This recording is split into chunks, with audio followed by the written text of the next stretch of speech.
Saudara-saudari terkasih, pada hari Jumat 2 Mei 2025, pukul 17 sore di Basilika Santo Petrus, diadakan perayaan Ekaristi untuk mendoakan Paus Fransiskus pada hari ke-7 dari rangkaian doa 9 hari atau Novendiali. Dalam perayaan ini, gereja-gereja timur secara khusus diundang untuk turut serta. Perayaan Ekaristi dipimpin oleh Kardinal Claudio Gucciarotti yang sebelumnya menjabat sebagai Prefect Dicasteri untuk gereja-gereja timur. Berikut ini adalah homili yang disampaikan oleh beliau dalam misa tersebut.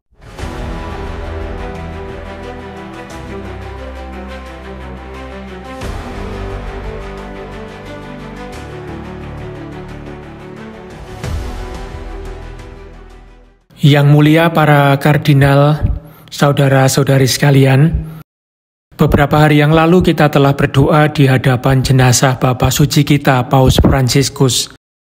Di sana kita menegaskan iman kita yang tak tergoyahkan akan kebangkitan orang mati. Dalam beberapa hari ini doa kita terus berlanjut, agar Tuhan memandang hamba-Nya yang setia dengan belas kasih. Kebangkitan seperti yang dikatakan dalam bacaan pertama, bukanlah sesuatu yang alami bagi manusia. Kebangkitan hanya mungkin terjadi karena Allah menghendakinya melalui Roh-Nya. Dalam baptisan, kita telah dilahirkan kembali sebagai ciptaan baru, sebagai keluarga Allah, anak-anak-Nya. Karena itu kita boleh berseru, Aba, Bapa. Alam semesta pun berseru bersama kita, menantikan keselamatannya. Saat ini, baik alam maupun manusia seringkali dianggap tidak bernilai.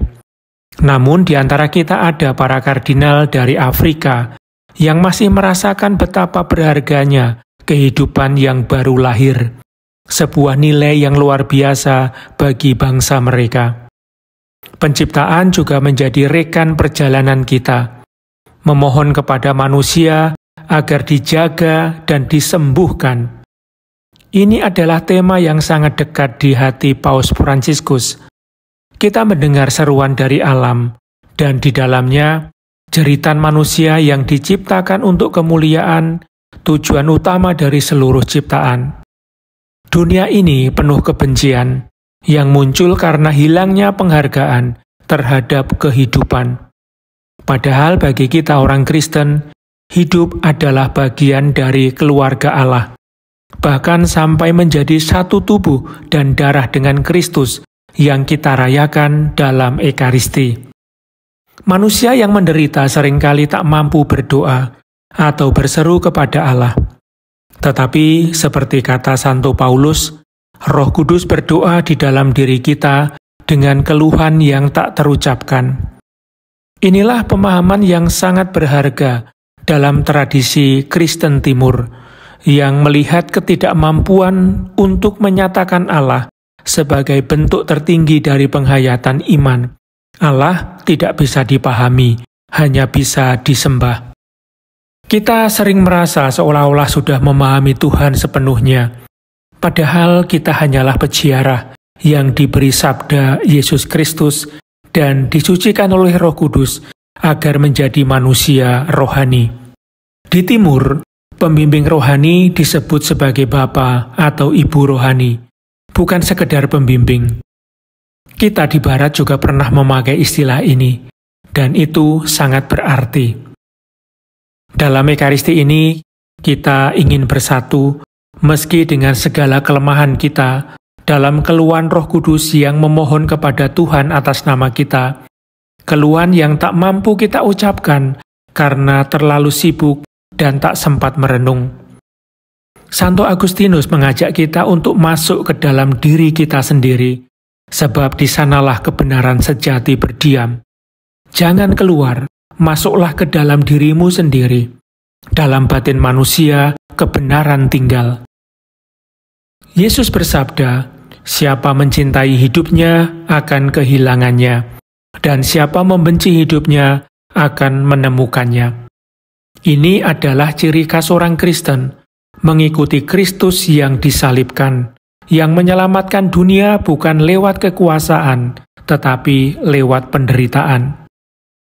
Paus Fransiskus mengajarkan kita untuk mendengar jeritan kehidupan yang tersakiti dan mempersembahkannya kepada Bapa, sambil berusaha mengurangi penderitaan tersebut dimanapun terjadi. Hari ini liturgi kita dimeriahkan oleh para pemimpin dan umat dari gereja-gereja Katolik Timur. Mereka hadir untuk berbagi kekayaan iman mereka dan mempersembahkan penderitaan mereka demi kedamaian abadi bagi Paus yang telah wafat. Kita ucapkan terima kasih kepada mereka karena telah memperkaya gereja Katolik dengan budaya, pengalaman, dan spiritualitas mereka. Sebagai pewaris tradisi Kristen yang paling awal, mereka bahkan masih menggunakan bahasa yang digunakan Yesus.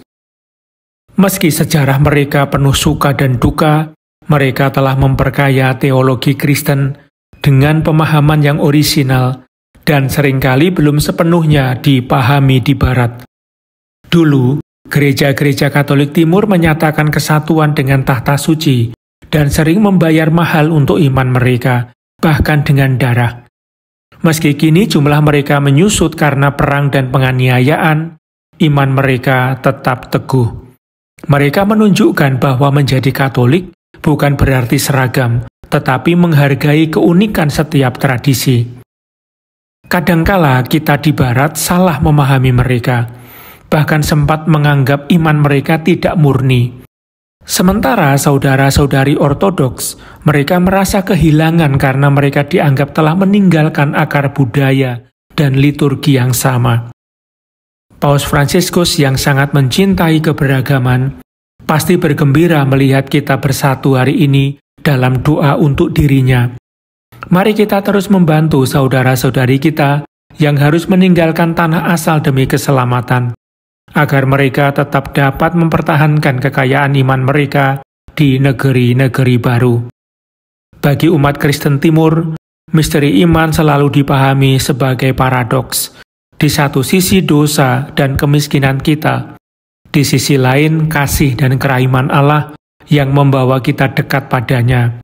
Proses yang disebut pengilahian, seperti yang diajarkan oleh Santo Athanasius. Liturgi mereka dipenuhi kekaguman ini. Dalam masa Paskah ini, umat Bizantin terus-menerus mengulangi, Kristus telah bangkit dari antara orang mati, mengalahkan maut dengan kematiannya, dan memberi kehidupan kepada mereka yang dikubur. Kalimat ini mereka nyanyikan berulang-ulang agar masuk ke dalam hati. Tradisi Armenia pun menyampaikan hal serupa lewat doa Santo Gregorius dari Narek, yang dijadikan doktor gereja oleh Paus Fransiskus. Doa ini menyuarakan kerinduan akan belas kasih Allah yang besar, yang merangkul para pendosa dan memanggil mereka ke dalam kerajaannya.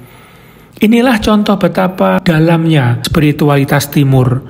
Emosi hati dan kejernihan pikiran berpadu untuk mengungkapkan kemiskinan kita yang diselamatkan oleh kasih Allah.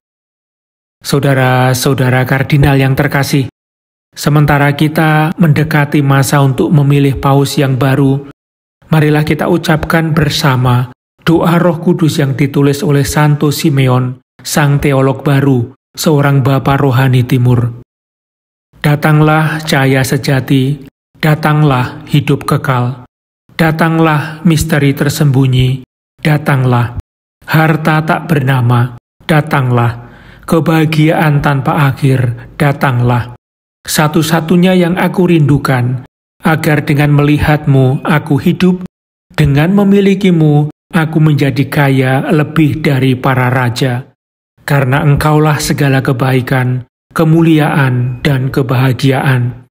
Bagimu kemuliaan selama-lamanya, Tritunggal Maha Kudus, Bapa, Putra, dan Roh Kudus. Amin.